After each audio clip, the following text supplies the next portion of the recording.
All right, let's talk about the stories our buildings tell. I mean, think about it. Our skylines are basically history books written in steel and glass.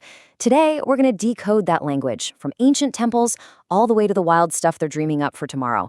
Because at the end of the day, our buildings, they're really just a mirror of us. So let me ask you this. What if buildings could actually talk? What stories would they tell? Well, the crazy thing is, they already do. Every single column, every window, even the choice of materials, it's all like a word in this massive, ongoing story about who we are, what we believe in, and where we're going. Yeah, architecture is so much more than just putting a roof over our heads. It's really a living language, a physical version of our biggest ideas. And just like any language, if you want to understand it, you've got to learn the grammar first.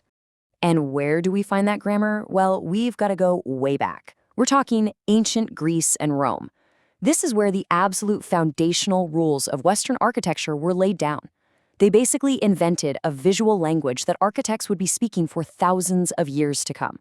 See, for the Greeks and Romans, it was all about ideals. They wanted their buildings to scream symmetry, proportion, and harmony.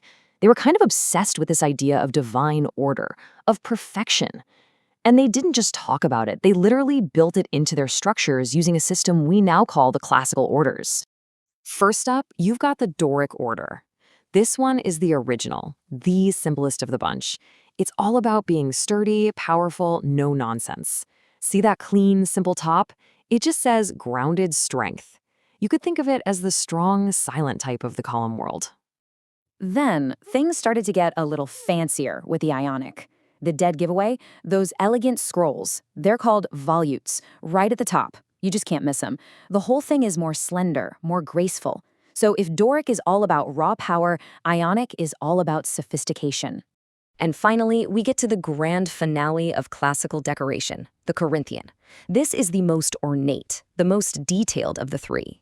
It's famous for those super intricate carvings of acanthus leaves. Basically, if you wanted to show off your wealth and power, this was your go-to.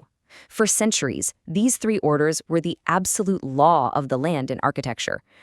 But then, everything got turned on its head. So, fast forward to the early 20th century, and bam, a massive seismic shift happens. You've got the Industrial Revolution changing everything, the trauma of world wars, a whole new wave of thinking. The world was changing, and it needed a completely new kind of architecture. It was officially time to tear up that old rulebook and start from scratch. And I mean, the break from the past was just radical. Think about it like this. Everything the classical world loved, the modernists rejected.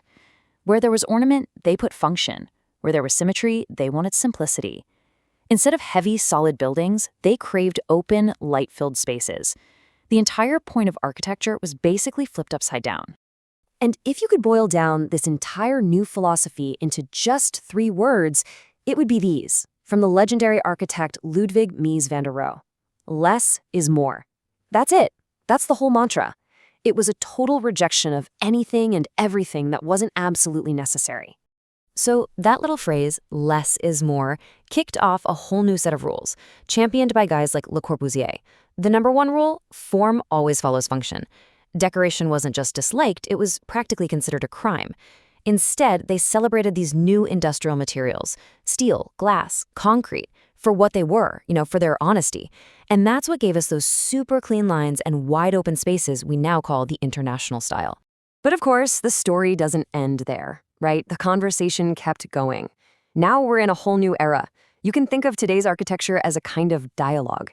It's partly a reaction against what some saw as the cold, sterile vibe of modernism.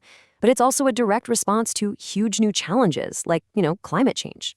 And a huge part of that new conversation is something called bioclimatic architecture.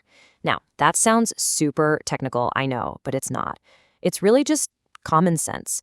It's all about designing buildings that work with nature, with the local climate, instead of fighting against it by just cranking up the AC or the heat. And this isn't just some fuzzy, feel-good idea.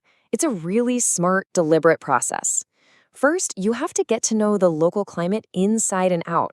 Then, you figure out the absolute best way to orient the building to take advantage of the sun. Use natural, locally sourced materials. And you design the whole thing to get as much natural light and airflow as possible. It's just a smarter, more efficient, and honestly, more respectful way to build. And what's so cool about this is that it's not always about inventing something totally new. A lot of it is about looking back. It's about rediscovering the wisdom of those old traditional building techniques, what you'd call vernacular architecture. I mean, our ancestors knew a thing or two about building without modern electricity, right? So we're taking their brilliant ideas and just supercharging them with today's technology. Okay, and speaking of modern tech, the language of architecture is changing again, and this one is a biggie. We're moving beyond just pencil and paper. The new language is being written with algorithms and code. So, welcome to the wild world of parametric design. Here's how it works. Instead of drawing a building, architects create a set of rules, an algorithm.